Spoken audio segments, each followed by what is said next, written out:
What was supposed to be day one of this new 60-day negotiating period between the United States and Iran has turned into day nothing. Vice President J.D. Vance was supposed to be in Switzerland meeting today, but that trip has now been postponed, is what they're saying, with little explanation. A diplomat tells CNN that Iran is seeking guarantees that hostilities in Lebanon will end before it resumes talks with the U.S. And there was new violence overnight. Israel says 4 soldiers were killed in Lebanon when a Hezbollah explosive device struck a tank. Israel hit back, launching airstrikes that killed at least 18 people. That's according to Lebanon's health ministry. I want to get right to CNN's Nick Robertson on the shores of lovely Lake Lucerne in Switzerland. Nick, it's a nice picture there, but not nice results, at least in terms of what the U.S. and Iran were hoping.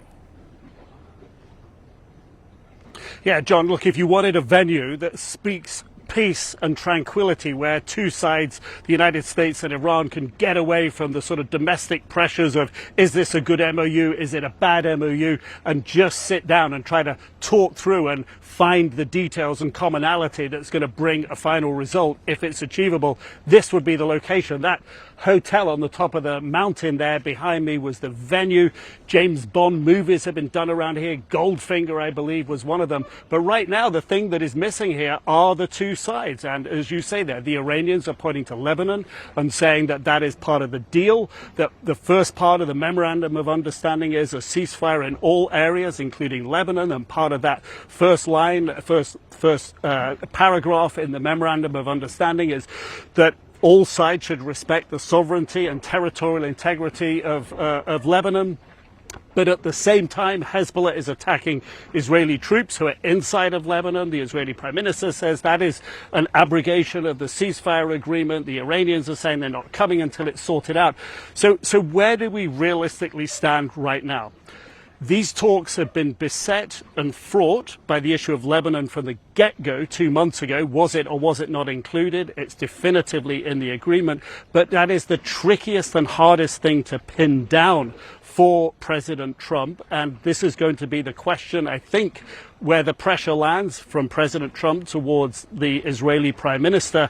Can he bring down the temperature of the hostilities there enough to bring the Iranians to the table, the talks table up here? We've seen this before, the ups and downs over the past few months of these talks. Diplomats are working behind the scenes here to try to get the two sides to the table.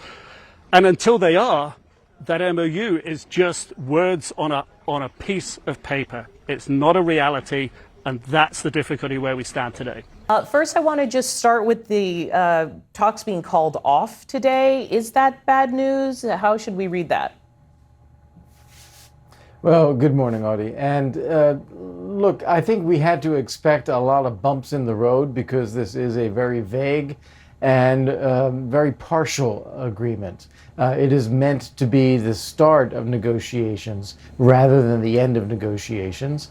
And secondly, it did not bind Israel to anything. It did not bind Hezbollah to anything. So Iran now has a card to play, which is peace in Lebanon. And if Hezbollah attacks Israel, which apparently happened, then Israel responds. They can claim, okay, there's no peace, so we don't have to do anything. So there's a lot to play out here. Yes, you just mentioned that last night, at least 16 people actually were killed after Israeli airstrikes. Vice President Vance had pretty strong words for members of the Israeli government who have criticized the agreement with Iran and him. Here's what he had to say. I don't think Bibi himself has actually criticized the deal because I think he's maybe a little bit more familiar with the details of what's in it. But yeah, you've seen people in their system, Ben-Gvir and Smotrich, who've attacked the deal. And I guess my response to them would be, what is your exact proposal? And, you know, you're a country of 9 million people. You can't just kill your way out of solving every single national security problem that you have. As a diplomat, how do you hear how he's defending this? Well, there are several things that come to mind. Number one is that it is an Iranian objective to sow divisions between the United States and Israel. And hearing that kind of comment from the vice president about Israel is fulfilling that Iranian objective of sowing those kinds of divisions. Secondly, if you're Israel, you're living in a very dangerous neighborhood, and what you need to do is provide security for your people, and that rests on deterring what are very real threats to your people. So Israel is focused on that. We may not agree with them as to how they go about that. We may think sometimes they are too aggressive in pursuing that, but that is what the Israeli Prime Minister's job is. And he's not going to be deterred from that. We have to look at that reality. And then thirdly, we shouldn't make an assumption that because there is now this memorandum of understanding with Iran, that everything that is not in the memorandum of understanding is somehow better than it was before. Iran funds, supplies, trains, supports terrorist networks all over the world, especially those that are targeting Israel. And we have to recognize that that is real. Yeah, and I think a lot of people do, frankly. The people who are loudest in their complaints about this deal are Republicans. And we're just hearing so many senators saying similar things even to what you might hear from those loud voices in Israel. I want to play for you a series of voices. Everything I've heard about it causes me concern. I do have concerns that certain aspects of this deal might be a step in the wrong direction. I have to know where that money is coming from, because I don't think my constituents are going to be really happy about it if that's all U.S. taxpayer dollars.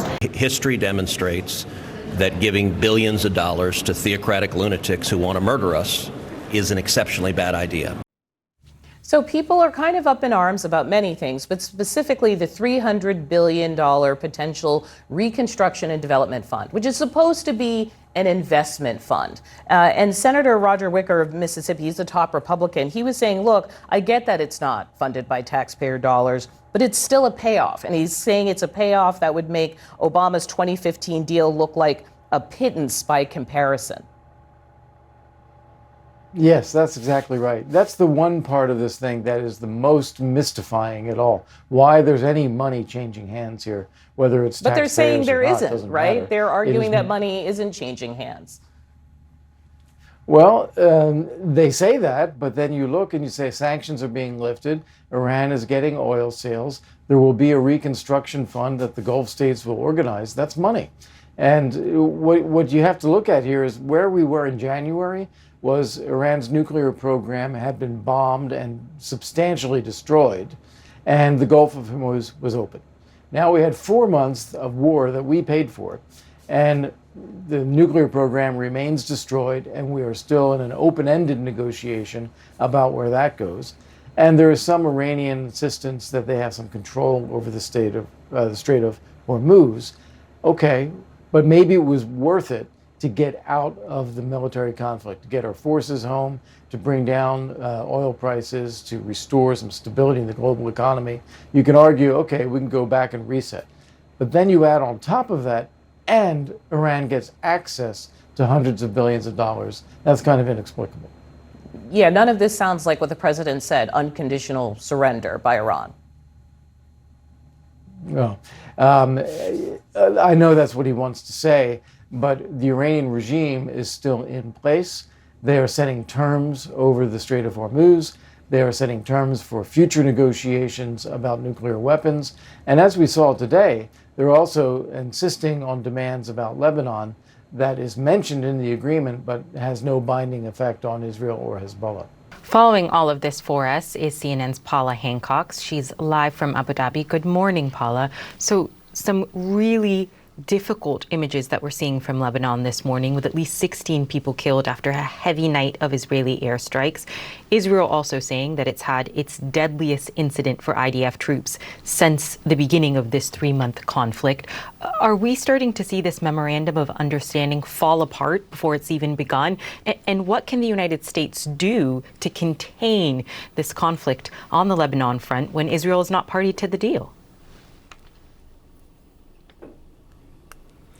Well, Sam, we've long been talking about this issue, the issue of Israel and Hezbollah being potentially the break when it comes to this memorandum. It could become the spoiler, as we know that the Israeli Prime Minister Benjamin Netanyahu does not feel contained or restrained by this deal when it comes to fighting against Hezbollah.